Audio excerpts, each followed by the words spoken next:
Can you talk about how you managed to make such a massive tour on a massive scale feel intimate for so many fans?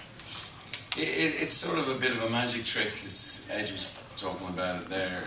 It really is the striking thing about all the scale and the spectacle of it seemed to disappear at a certain point, and you're just surrounded, just left there surrounded with, you know, your audience, and that is the magic trick of this. It's great.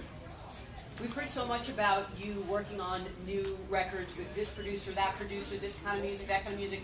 Set the record straight. When are we going to hear new music from you, and what will it sound like? There's a heavy metal album, there's a gospel album, I'm doing one with the Irish tenors, there's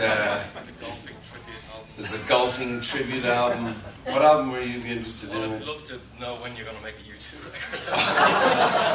Could call me old-fashioned. We've lots of stuff, and you know, lots of people have U2 albums, so you know, why would they want another one? It better be really good. So we're away in the laboratory experimenting in all kinds of different directions. Does winning this award tonight feel just as good as the first time you guys have won an award? I don't even remember the first time we won an award. I think it was probably Hot Press in 1980. You know, it's always a thrill to win an award. But something about this really connected when I realized that more people had come to this tour than any previous tour. 7 million people, and that was just, I still can't quite get my head around that figure. It's so astonishing, and just feels really good. What's your trick to longevity? I'm not going to say what I say.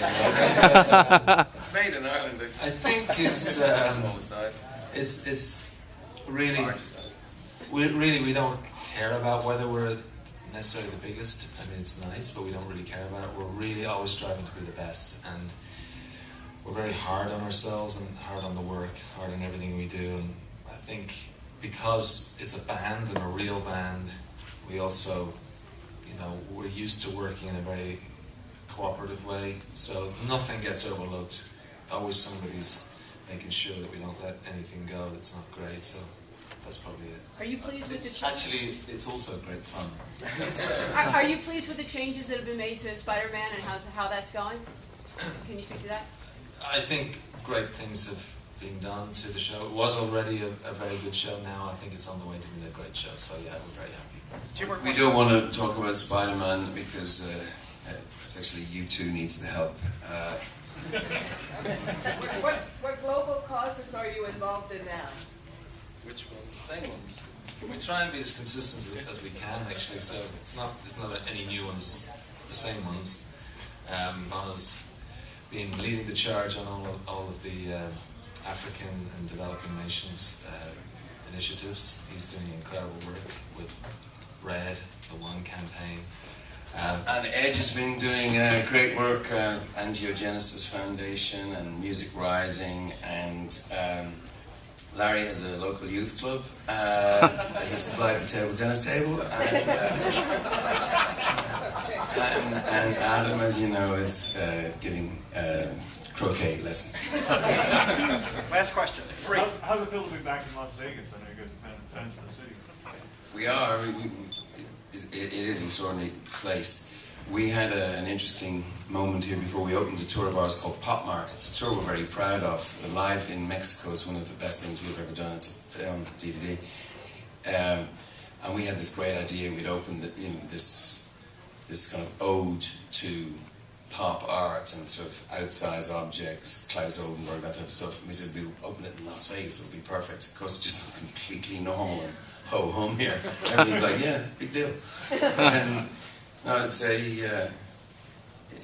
also a tricky place for singers. Got to be really careful because of the dryness. So I was out running in the desert. So another really bad idea.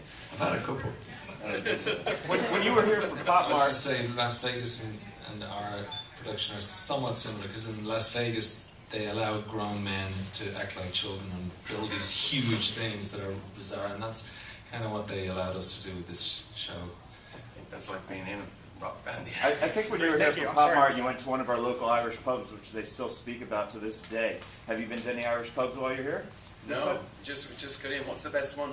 Well, Crown and Anchor, where you guys were. Is that it? What's it called? The Crown and Anchor? Crown and Anchor, yeah. Now, normally an Irish pub would not be called That's a Crown, brilliant. but since the Queen has come to our country, now that's possible. And, They're so the ones who say you were do there. continue. They're the ones who Continue to insist you go. were there. Brian Baru, is that Crown? Oh, the other Crown. Great, thank you. Thanks. Thanks for Thank that. you. Really? Give him our best. Very good. Thank you, guys. Thank you.